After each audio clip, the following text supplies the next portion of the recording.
మన ప్రభు అయిన యేసుక్రీస్తు వారి నామంలో మీకందరికీ మరొకసారి శుభములు వందనములు తెలియజేస్తూ ఉన్నాను. ఈ యొక్క ఉదయకాల సమయంలో మనము దేవుని యొక్క వాక్యాన్ని ధ్యానించుకుందాము. ప్రత్యేకించి ఈ దిన పాఠం ఏంటి అంటే, అబ్రహాము విశ్వాసులకు తండ్రి ఎలా అయ్యాడు అన్నది ఈరోజు మనం లేఖనాల నుంచి ఆలోచన చేసే ప్రయత్నం చేద్దాం. విశ్వాసులకే ఆయన తండ్రిగా ఎలా కాగలిగాడు, లేదా ఒక స్టేజ్ అనేది ఉంటుంది. ఎందులో అయినా ఒక స్టేజ్ అనేది ఉంటుంది, అంటే ఒక స్థాయి. ఇప్పుడు ఉదాహరణకి మనం ఒక కంపెనీకి వెళ్ళాము అనుకోండి. ఆ కంపెనీలో కింద స్థాయి నుంచి పై స్థాయి వరకు ఎంప్లాయీస్, ఉద్యోగస్తులు ఉంటారు. అయితే అందులో ఎండి, ఒక కంపెనీకి ఎండి అని అనగానే తన స్థాయి ఒక విధంగా ఉంటుంది.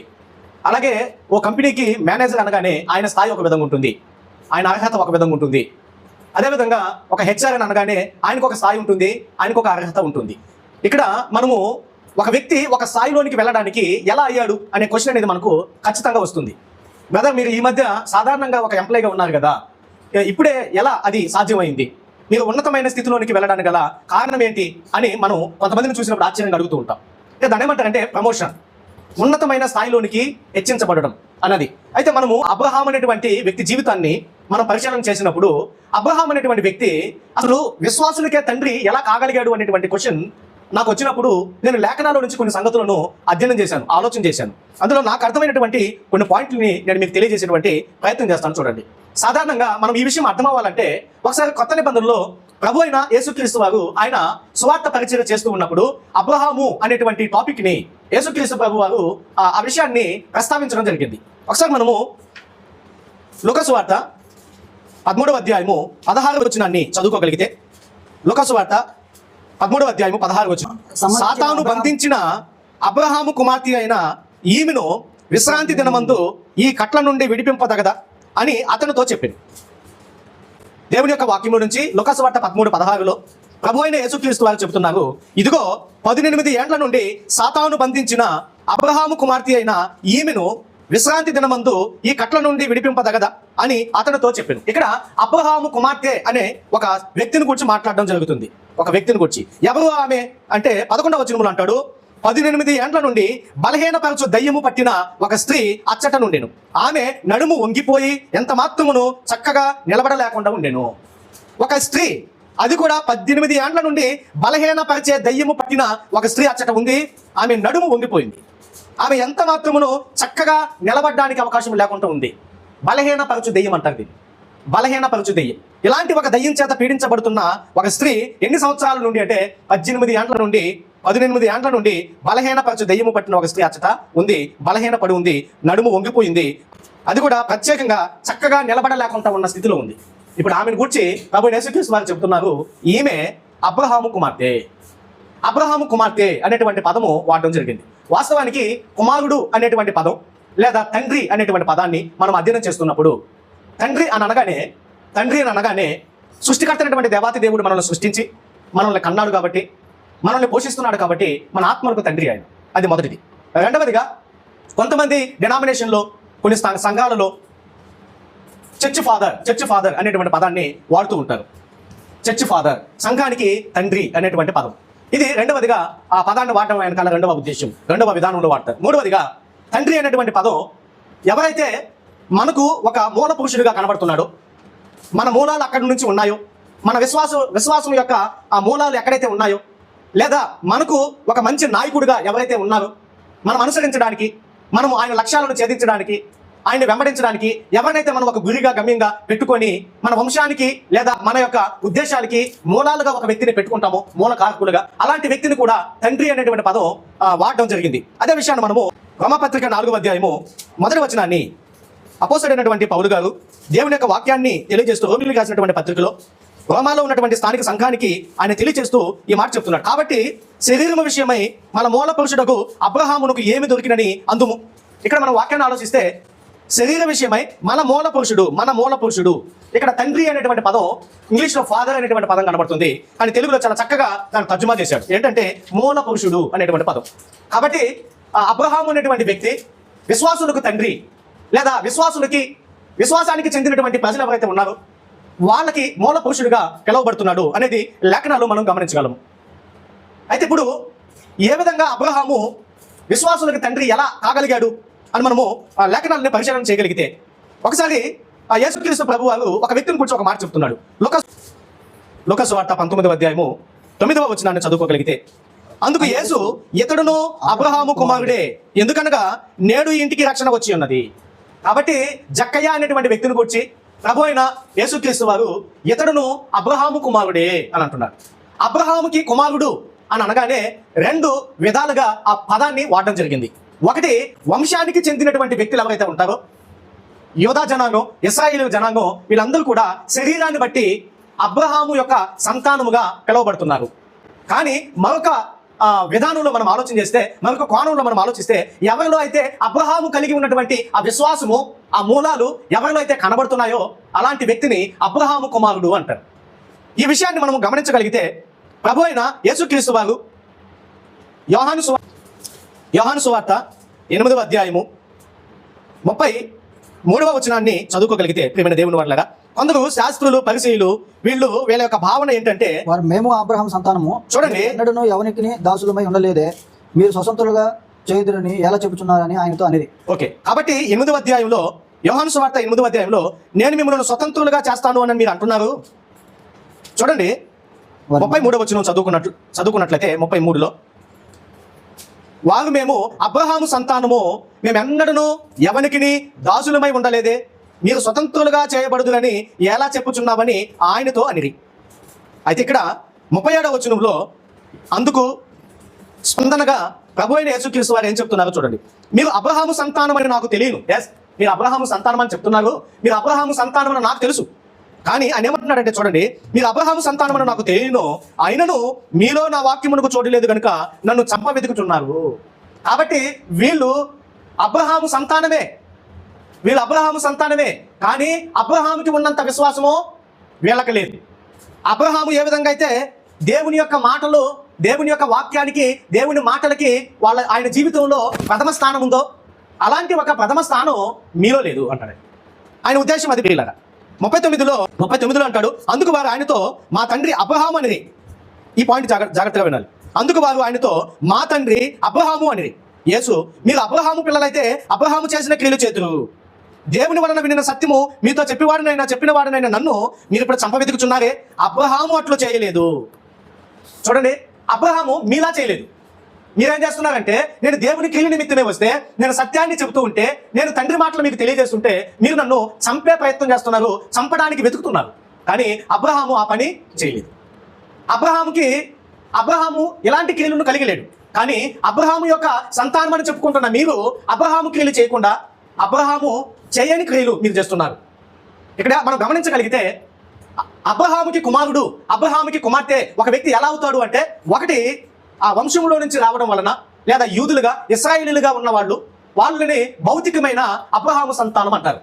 అందులో ఈ శాస్త్రులు, పరిశీలు వీళ్ళందరూ కూడా ఆ భౌతికంగా ఆయనతో కనెక్షన్ కలిగినటువంటి వాళ్ళే. కానీ మనం గమనించగలిగితే, ఇతడును అబ్రహాము కుమారుడే అనేటువంటి పదం ఒకవేళ మనకు కూడా అన్వయించాలంటే, ఇప్పుడు మనం ఎలా ఉండాలి? మనం అబ్రహాము చేసినటువంటి క్రియలు మనం కూడా చేయాలి. అబ్రహాము కలిగి ఉన్నటువంటి విశ్వాసాన్ని మనం కూడా కలిగి ఉండాలి.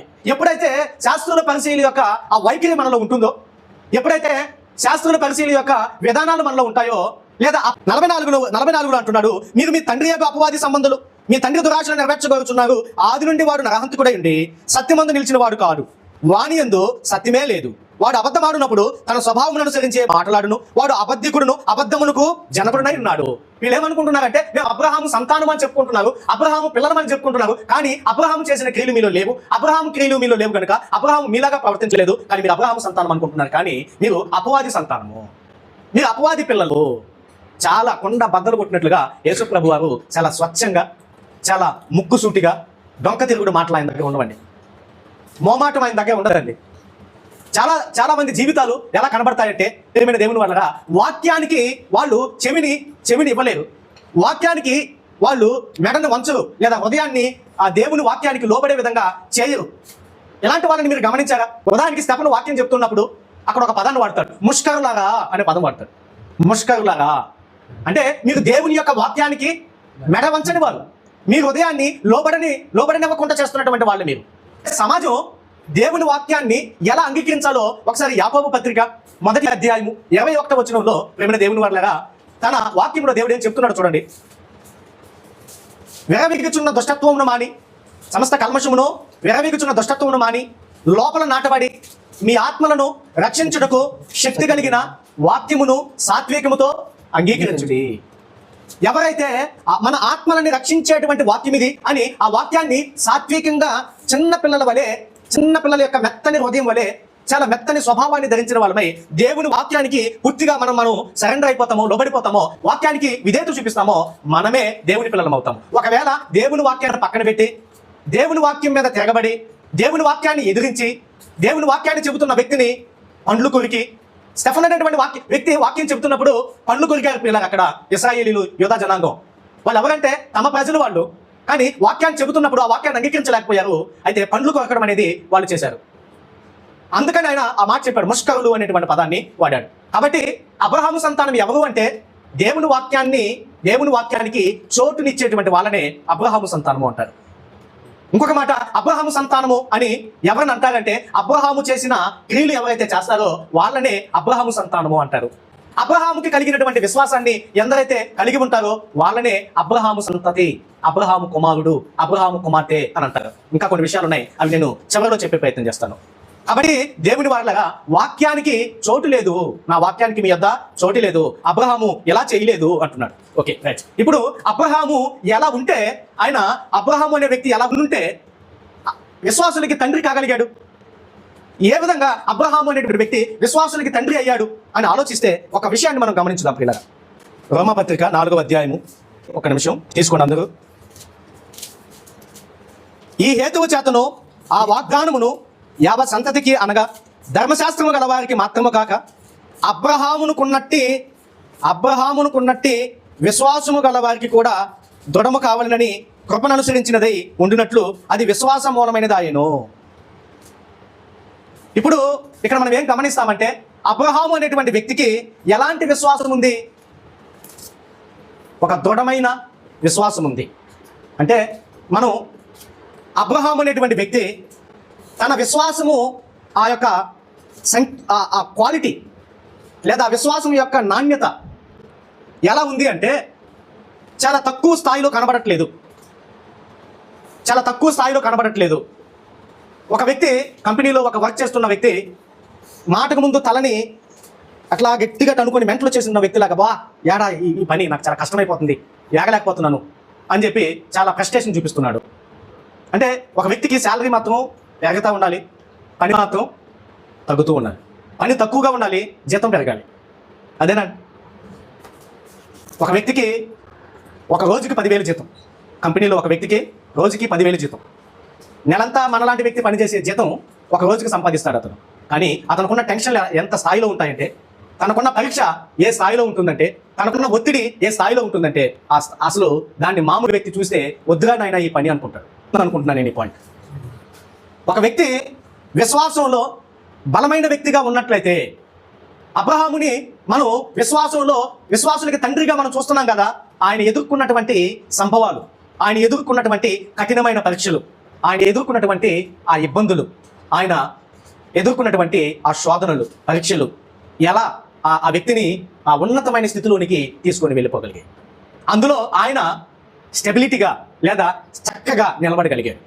మీరు గమనించండి, ఒక వ్యక్తికి విశ్వాసం అనేది ఎప్పుడు మనకు బయటపడుతుంది అంటే, ఉదాహరణకి ఇశ్రాయేలు జనాంగం ముందు ఎర్ర సముద్రం ఉంది, వెనుక భాగం నుంచి ఫరో సైన్యము తరుగుతుంది.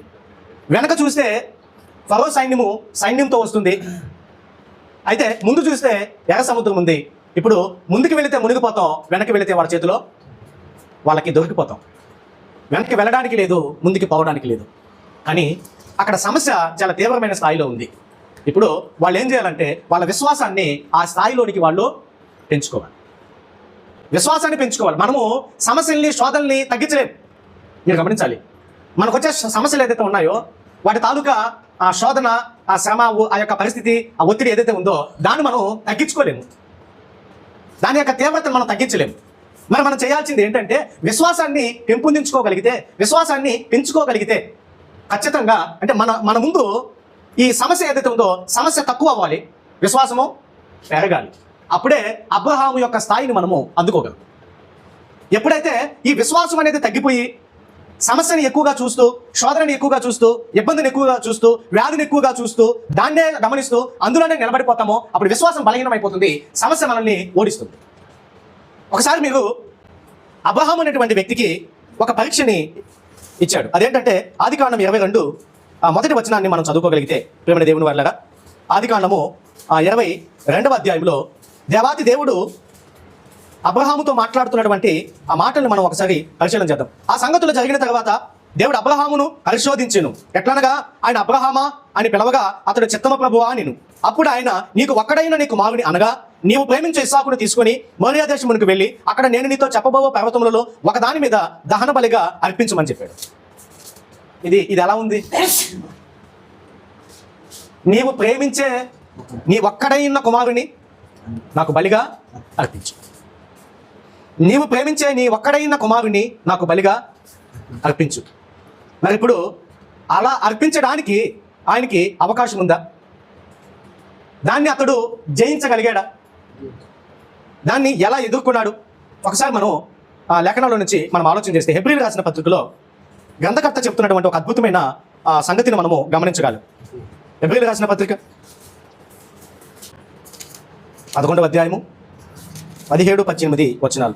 అబ్రహాము శోధింపబడి విశ్వాసమును బట్టి ఇస్సాకును బలిగా అర్పించెను. అబ్రహాము శోధించబడి విశ్వాసాన్ని బట్టి ఇస్సాకును బలిగా అర్పించేశాడు. తన ఒక్కడైన కుమారుణ్ణి దేవునికి బలిగా అర్పించును విశ్వాసాన్ని బట్టి అని ఇక్కడ కనబడుతుంది. కానీ ఆదికాండం 22లో ఆయన అక్షరార్థంగా తన కుమారుణ్ణి ఆయన బలి ఇవ్వాల. దీన్ని మనం ఎలా అర్థం చేసుకోవాలి? ఎప్పుడైతే అబ్రహాము తన కుమారుడైన ఇస్సాకు మీద కత్తి పైకెత్తి బలి ఇవ్వడానికి సిద్ధపడిపోయాడో అప్పుడే తన లోపల ఒక విశ్వాసం ఉంది. ఏంటది? 18లో చెప్తాడు చూడండి.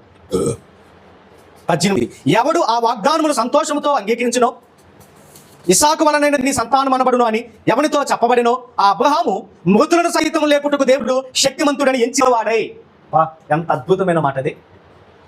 ఆయన తన కుమారుడి మీద కత్తి ఎలా ఎత్తగలిగాడు? యాక్టింగ్ చేయలేదు, నటించలేదండి, లేదా దేవుని మీద సనగలేదు, లేదా దేవుని మీద బాధపడలా. ఒకటే నిశ్చయించుకున్నాడు ఆయన. వృద్ధాప్య వయసులో నాకు కుమారుని ఇచ్చింది దేవుడే కదా, ఇప్పుడు ఆ దేవుడు నా బిడ్డని అడగతాడా? బిడ్డని దేవుడు అడగతాడా? బలి అర్పించే టయానికి ఆపేస్తాడేమో అని కదా ఆయన ఆలోచించింది. పాయింట్ అర్థమవుతుందా? నేను బలి అర్పించడానికి నా బిడ్డని బలి అర్పించడానికి కత్తి పైకెత్తాను, ఆ టైంలో ఆయన ఏదో ఒకటి చేస్తాడులే, అది కాదు ఆయన విశ్వాసం. మన విశ్వాసం ఎలా ఉంటుందంటే నేను నుంచి అక్కడికి వెళ్తున్నాను, అక్కడికి వెళ్ళే లోపు దేవుడు ఏదో కార్యమో చేస్తాడేమో అని అనుకుంటాం మనం. అదొక విశ్వాసం స్థాయి అది. కానీ అబ్రహాముకి కలిగి ఉన్న విశ్వాసపు స్థాయి ఎంత గొప్పది అంటే, ఒకవేళ నా బిడ్డని నేను బలిగా అర్పించేస్తా, చచ్చిపోతాడు, మృతుడైపోతాడు, అయినా తిరిగి నా బిడ్డని బ్రతికించగలడు. అదండి ఆయన దగ్గర ఉన్నటువంటి విశ్వాసపు స్థాయి. ఆ విశ్వాసపు బలమైన విశ్వాసం, దృఢమైన విశ్వాసం అబ్రహాముకి అంత తీవ్రమైన స్థాయిలో ఉంది. ఇప్పుడు మనం విశ్వాసంలో అలాంటి ఒక విశ్వాసాన్ని కలిగి ఉన్నప్పుడే మనం అబ్రహాముకి సంతానము అనబడతాము, అబ్రహాముకి పిల్లలు అని అనబడతాం. కాబట్టి ప్రియమైన దేవుని వారిలాగా ఇప్పుడు అబ్రహాము అనేటువంటి వ్యక్తి ఎలా విశ్వాసులకు తండ్రి కాగలిగాడు అంటే, ఆయన కలిగి ఉన్న విశ్వాసం ఎవ్వరు కూడా ఆ స్థాయిలో వెళ్ళలేనిది. ఆయనని అంటే చెప్పాలంటే ఒక మంచి రికార్డుని ఆయన సృష్టించాడు. ఆ రికార్డుని బద్దలు కొట్టేటువంటి, బ్రేక్ చేసేటువంటి స్థితిని, ఆ రికార్డుని దాటే స్థితి ఎవరికీ లేదు మనుషులుగా. అంత స్థాయిలో ఆయన విశ్వాసం ఉంది పిల్లలు. ఇప్పుడు మనము ఆ స్థాయిలోకి రావాలన్నది కాదు ఉద్దేశం. ఆయన కలిగి ఉన్న విశ్వాసాన్ని, ఆ మూలాలని మనం పట్టుకోగలిగితే, అంత దృఢమైన విశ్వాసాన్ని మనం కలిగి ఉండగలిగితే, అంత మంచి విశ్వాసాన్ని మనము కలిగి ఉండగలిగితే ఖచ్చితంగా మనము అబ్రహాము సంతానము అని అనబడతాం పిల్లలు. ఓకే, ఇక్కడ విశ్వాసాన్ని మనము కొలతల రూపంలో చూడగలిగితే, అంటే ఒక పాయింట్ మాత్రం నేను మీకు చెప్పే ప్రయత్నం చేస్తాను చూడండి. గాలిని చూచి భయపడి మునిగిపోగసాగి ప్రభువా నన్ను రక్షించమని కేకలు వేసింది. వెంటనే యేసు చెయ్యి చాచి అతను పట్టుకొని అల్ప విశ్వాసి ఎందుకు సందేహపడుతువని అతనితో చెప్పింది. ఒక పదాన్ని వాడాడు. ఏమన్నాడు? అల్ప విశ్వాసి. అల్ప విశ్వాసి. విశ్వాసంలోని స్థాయి అంతా చాలా తక్కువ, చాలా తక్కువ. విశ్వాసమే లేదు అనడానికి లేదండి. ఇక్కడ ఏ లేదనడానికి లేదు. విశ్వాసమే లేదు అనడానికి లేదు. అవిశ్వాసి అని అనాలి. ఏమనాలి? అవిశ్వాసి అనాలి. అంటే విశ్వాసపు స్థాయి, ఒకరేమో అవిశ్వాసిగా బ్రతకతాడు, అంటే విశ్వాసమే ఉండదు.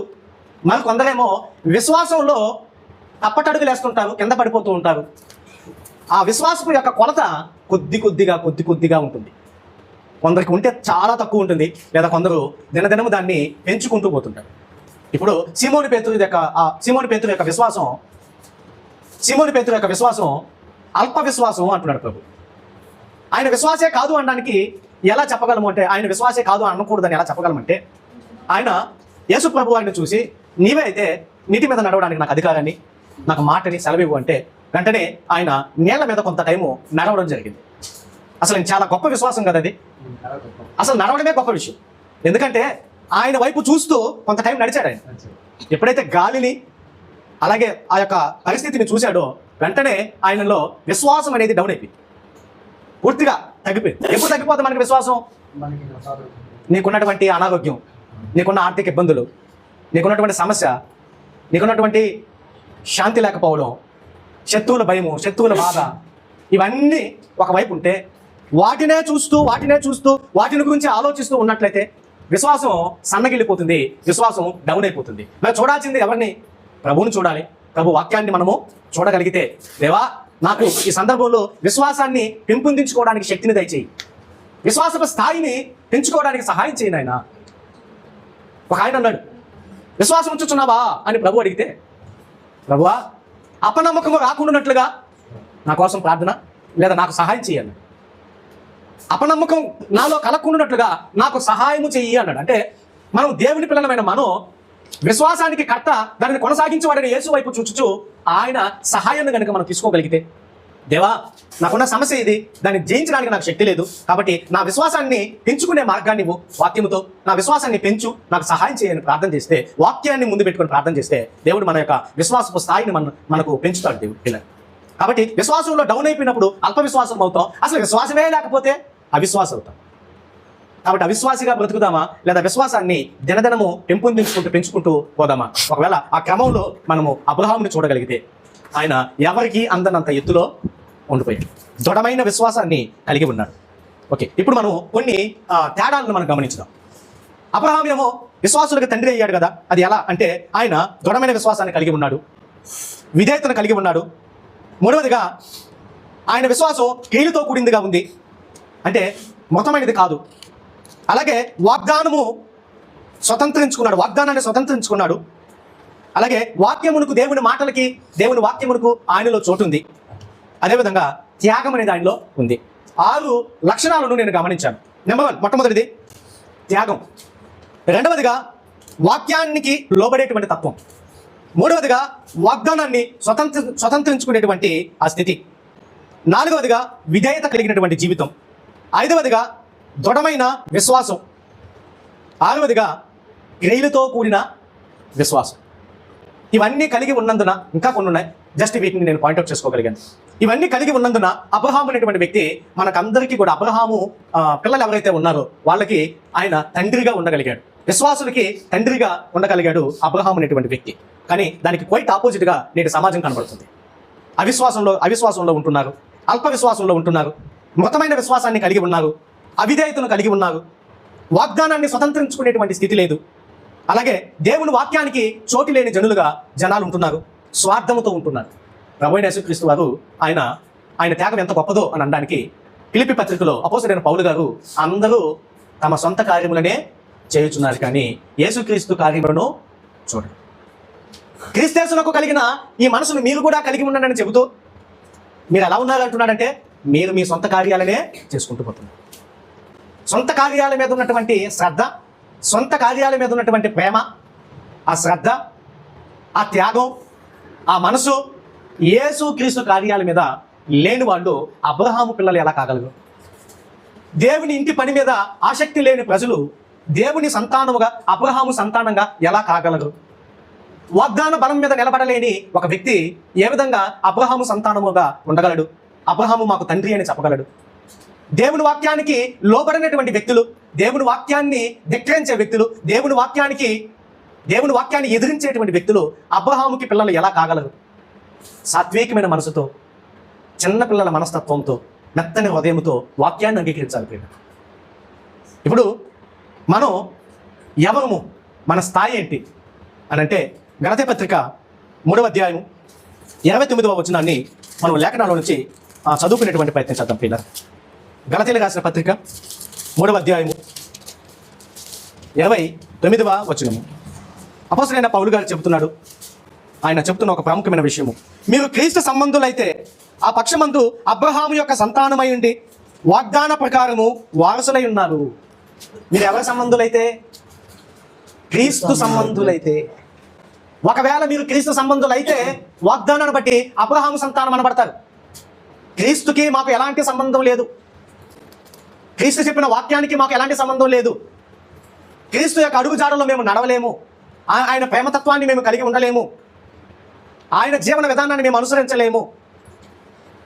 ఆయన కలిగి ఉన్న మనసు మాకు లేదు అని అంటే అస్సలు నీవు దేవుని కుమారుడు కాదు కదా, అబ్రహాము సంతానంగా అనబడం. దీనికి కనెక్షన్ ఎక్కడ ఉంది అంటే అబ్రహాము సంతానానికి అబ్రహాముకి కనెక్షన్ ఎక్కడ ఉంది అంటే పాత నిబంధనలో విశ్వాసం. ఆ తర్వాత ధర్మశాస్త్ర కాలంలో ధర్మశాస్త్రాన్ని అనుసరించి విశ్వాసాన్ని అవలంబించుట ద్వారా అబ్రహాము సంతానం అనబడతారు. నిబంధనలో నిలిచి ఉండడం వలన అబ్రహాము సంతానము అనబడతారు. అదేవిధంగా దేవుని వాక్యానికి చోటు కలిగి ఉండడం వలన అబ్రహాము సంతానం అనబడతారు. దానికి క్వైట్ ఆపోజిట్గా శాస్త్రులు పరిచయులు వాళ్ళు వెళ్ళారు. అందుకని వాళ్ళని అబ్రహాము ఇలా చేయలేదు, అబ్రహాము యొక్క విశ్వాసం స్థాయి ఇది కాదు, ఆయన నన్ను చంపాలనుకోలేదు, నీలో నా వాక్యానికి చోటు లేదు, మీరు సర్ప సంతానం లేదా అపవాది సంతానం మీరు అని సాక్షాత్తు ప్రభువైన యేసుక్రీస్తు వారే వారితో చెప్పేశారు. ఓకే, ఇప్పుడు మనము గమనించగలిగితే ప్రియమైన దేవుని వర్లగా గలతీ పత్రిక 3వ అధ్యాయము 7వ వచనాన్ని చదువుకునేటువంటి ప్రయత్నం చేద్దాం. లాస్ట్లో చివరిలో నేను చెప్తానన్నాను కదా, ఈ 2 వచనాలు చెప్పాక నేను ముగిస్తాను. గలతీ పత్రిక 3:7. కాబట్టి విశ్వాస సంబంధులే అబ్రహాము కుమారులని మీరు తెలుసుకునడి. ఎవరు అబ్రహాము సంతానం? ఎవరు అబ్రహాము కుమారులు? విశ్వాస సంబంధులు. ఇంతకుముందు మనం ఏం చూసాం? గలతీ 3:29లో క్రీస్తు సంబంధులైతే, క్రీస్తుకు సంబంధించిన వ్యక్తులు మనం అబ్రహాము సంతానం అవుతాం. ఇప్పుడు విశ్వాస సంబంధులం అయితే మనము అబ్రహాము సంతానము అని అనబడతాము. ఓకే, ఒక కనెక్షన్ ఉంది. ఆ కనెక్షన్ చెప్పి నేను ముగిస్తాను. అబ్రహాం అనే వ్యక్తితో దేవుడు మాట్లాడినప్పుడు ఆదికాండం 12లో నీవు నీ దేశాన్ని విడిచి, నీ బంధువులను విడిచి నేను చూపించే దేశానికి నీవు వెళ్ళు, నేను నిన్ను ఆశీర్వదిస్తాను అని ఆదికాండం 12 నుంచి మొదటి నుంచి చదువుకున్నప్పుడు చెప్తాడు కదా. మరి దాని యొక్క సమాధానం అక్కడ, దానికి సమాధానం గలతీ పత్రికలో పౌలు గారు 3:16లో చెప్తున్నాడు. చూడండి, గలతీ పత్రిక 3:16. అబ్రహామునకును అతని సంతానమునకును వాగ్దానములు చేయబడిను, ఆయన అనేకులను గూర్చి అన్నట్లు నీ సంతానమునకును అని చెప్పక ఒకని గూర్చి అన్నట్లే నీ సంతానమునకును అనిను. ఆ సంతానము క్రీస్తు. ఆ సంతానం ఎవరంట? క్రీస్తు. ఆదికాండం 12లోనే క్రీస్తును గూర్చినటువంటి ప్రస్తావన మనకు కనబడుతున్నది. ఆయన అనేకులను గూర్చి అన్నట్లుగా కాకుండా ఒకరిని గూర్చి అన్నట్లే నీ సంతానమునకు అని అన్నాడు. ఆ సంతానం క్రీస్తు. ఈనాడు క్రీస్తుని పక్కన పెట్టిన వ్యక్తి అతడు క్రైస్తవుడు కాలేడు. క్రీస్తుని పక్కన పెట్టిన వ్యక్తి అతడు క్రైస్తవుడు కాలేడు. పైపెచ్చు అబ్రహాము కుమారుడు అనబడలేడు. విశ్వాసాన్ని పక్కన పెట్టినటువంటి వ్యక్తి అతడు క్రైస్తవుడు కాలేడు, అబ్రహాము సంతానం అనబడడు. మూడవదిగా త్యాగాన్ని పక్కన పెట్టి స్వార్థపూరితమైన జీవితాన్ని కలిగి ఉన్న వ్యక్తి అతడు క్రైస్తవుడు కాదు, అలాగే అబ్రహాము సంతానం కూడా కాలేడు. వాగ్దానాన్ని స్వతంత్రించుకునేటువంటి ఆ యొక్క విశ్వాసాన్ని లేనివాడు, దేవుని వాగ్దానం మీద, దేవుని మాటల మీద స్థిరమైన విశ్వాసాన్ని కలిగి ఉండలేనివాడు అతడు విశ్వాసానికి కర్త అయిన యేసుక్రీస్తు కానీ లేదా అబ్రహాము విశ్వాసులకు తండ్రి అయిన అబ్రహాముకు కానీ ఎలాంటి సంబంధం ఉండదు. క్రియలు కలిగిన వ్యక్తిగా విశ్వాసం ఉండాలి, కానీ మృతమైన విశ్వాసాన్ని అంటే క్రియలు లేని విశ్వాసాన్ని కలిగి ఉన్నట్లయితే అతడు దైవ సంబంధి కాదు, క్రీస్తు సంబంధి కాదు, అతడికి అబ్రహాంకి ఏ సంబంధం లేదు. విశ్వాసంలో అల్ప విశ్వాసాన్ని కలిగి ఉన్న, అవిశ్వాసాన్ని కలిగి ఉన్నటువంటి ఒక వ్యక్తి ఏ మాత్రము అబ్రహాముకి కానీ క్రీస్తుకి కానీ సంబంధం ఉండదు. అవిధేయతగా ఉన్నటువంటి ఒక వ్యక్తి అబ్రహాముకి మరియు క్రీస్తుకి ఎలాంటి సంబంధం ఉండదు. మరి ఈ విషయాలన్నీ కూడా మీరు కూలంకషంగా అర్థం చేసుకున్నారని, చెప్పిన విషయాలని ఆలోచిస్తారని, కన్క్లూజన్లో, ముగింపులో మన యొక్క విశ్వాసానికి, అబ్రహాము యొక్క విశ్వాసానికి, అలాగే మన విశ్వాసానికి క్రీస్తుకి ఒక కనెక్షన్ ఉంది. దాన్ని మనము గట్టిగా పట్టుకోగలగాలి. దేవుడు తన వాక్యము ద్వారా మనతో మాట్లాడాడని నేను నమ్ముతున్నాను. మీరు కూడా మీకు ఆ నమ్మకం ఉందని నేను ఆశపడుతున్నాను. అబ్రహాముకి కుమారులుగా, అబ్రహాము సంతానముగా మనమందరం ఉండాలని, క్రీస్తు సంబంధులంగా మనం ఉండాలని, అబ్రహాము ఏ విధంగా విశ్వాసులకి తండ్రి కాగలిగాడు, మనం ఏ విధంగా అబ్రహాముకి పిల్లలంగా, క్రీస్తు సంబంధులంగా మనం ఉండగలము అన్నది ఈ యొక్క వీడియోలో మనం ఆలోచన చేశాం. మరి దేవుడు మిమ్మల్ని, మీ కుటుంబాన్ని దీవించును గాక.